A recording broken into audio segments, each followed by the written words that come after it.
কত করে ক দিন 50। 50 হলে পরে আমরা দুটো দাম দিবি। টমেটো কত করে?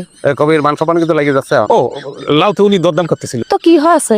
দরদামি তো করতেছে, কিনা তার নেননি, সমস্যা কি? আচ্ছা আমি 60 করে দিচ্ছি, হবে? না এ লাউ তো আপনি নিতে পারবেন না। যে জিনিসের দাম মান্নান একবার করে ওতে কেউ হাত বসাতে পারে না, ওকে নিতে পারবেন না আপনি। তাই নাকি? কেন? কারণ হচ্ছে আমার একটা মান সম্মান আছে। মান সম্মান তো আমারও আছে।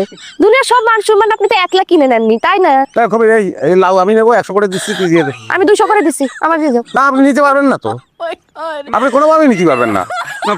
200 দিলে তো উনি নিতে পারবে, আমি তো 2 টাকা বেশি পাইলে তারই দিয়ে দেবো। কত দিচ্ছিস নে তুই? আচ্ছা 500 করে দে। 1000 করে আমি দুটো বেচছি। 1000 হলি পরে এই ধর, এই ধর 10 সব দিলাম। কত? 2500। 2501। কি করতেছিস? 2502। করতেছিস কি তুই? ভাই মালের দাম তো অটো নিলাম ওইটা গেছে। 2501, 2502। 3000। তাহলে পরে আমার ঘড়ি না ভাই আমার ক্যাশ লাগবে ভাই, আপনার টাকা ধরেন। 3000।